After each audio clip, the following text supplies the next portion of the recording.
उमा कांतानंद सरस्वती जी भी मेरे साथ जुड़े हैं। महाराज जी, आपको क्या लगता है जो पूरी परिस्थितियां हैं, सुसाइड नोट आपने भी देखा होगा, जिस तरह के कॉन्ट्रडिक्शंस उभर रहे हैं वो आपने भी महसूस किया होगा।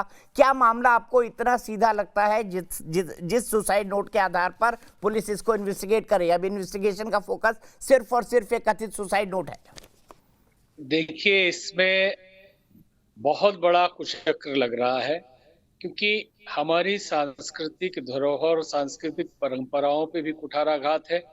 और इसमें जिस ढंग से सुसाइड नोट के हिसाब से चला जा रहा है, अभी तक के न्यूज चैनल्स की रिपोर्ट्स, आपके भी रिपोर्ट्स की दरवाजा अगर धक्का भी मारा जाएगा तो कुछ पता तो चलेगा कि धक्का दिया गया है, चिटकिनी कैसे खुली। कोई बोल मैं रहा दिखाता है हूं कि महाराज जी, वो शॉर्ट्स दिखाता हूं। महाराज जी, वो शॉर्ट्स दिखाता हूं, प्लीज दिखाइए वो शॉर्ट्स जो हमारे विद्यानाथ झा ने देखे थे। हमारे सहयोगी एंकर विद्यानाथ झा ने देखा था कि दरवाजे पर किसी भी तरह का कोई निशान नहीं है अगर उसको धक्का मारकर खोला गया। महाराज जी, अपनी बात कंप्लीट करिए। हाँ, तो एक और सीसीटीवी कैमरा वहां का खराब होना, दूसरे साइड का।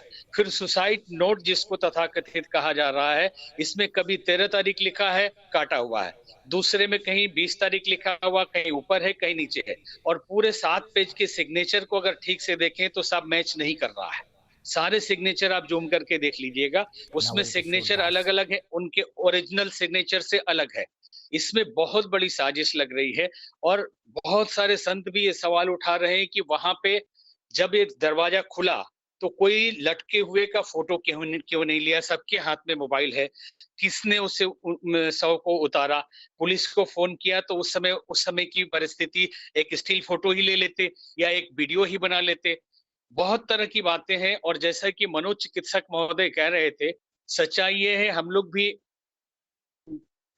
मनोविज्ञान समझते हैं कि कोई भी आत्महत्या की सोचने के लिए मन में थोड़ी सी टेंशन होती है तो आदमी परेशान हो जाता है, पसीने पसीने में आ जाता है। और जिंदगी खत्म कर देने के बाद कोई सोच ले, उसके लिए लिख दे 7 दिन पहले से, और सबके साथ खुशी होके मिठाई बांटता रहे और चैनल को इंटरव्यू देता रहे, डिप्टी सीएम से खूब बात करता रहे, मिठाई बांटता रहे, संभव नहीं है।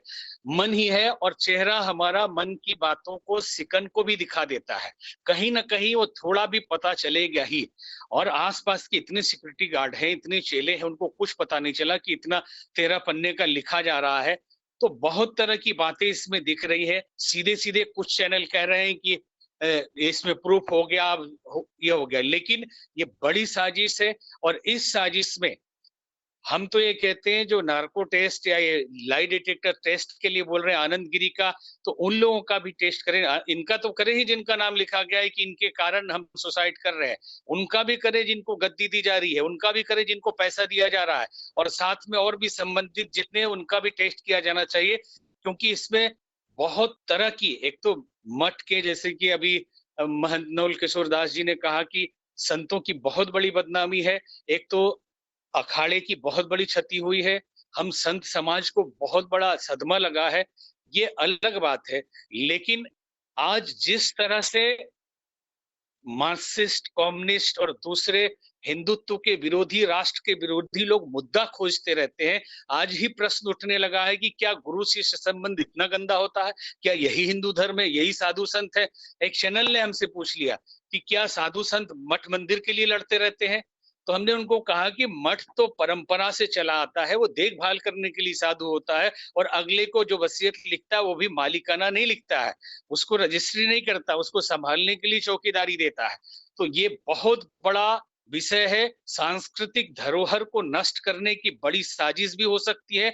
और लैंड माफिया और धन संपत्ति के लोभी लोग, आसपास के गेरुआ वस्त्रधारी भी इसमें शामिल हो सकते हैं।